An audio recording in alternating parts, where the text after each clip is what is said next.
Let's solve a system of equations using the substitution method. Here's the system. Equation 1. Y equals 2x plus 1. Equation 2. 3x plus y equals 16. Step 1. Substitute the expression for y from equation 1 into equation 2.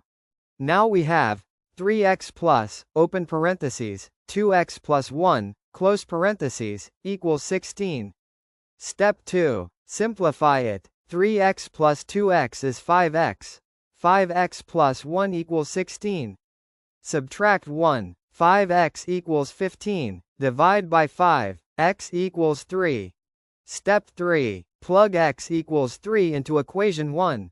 Y equals 2 times 3 plus 1. 2 times 3 is 6. 6 plus 1 is 7. Y equals 7. Final answer. X equals 3, y equals 7. That's substitution. Fast and simple. Follow EpperlyNotes for more quick math tips. And check out EpperlyBeats to study with chill music.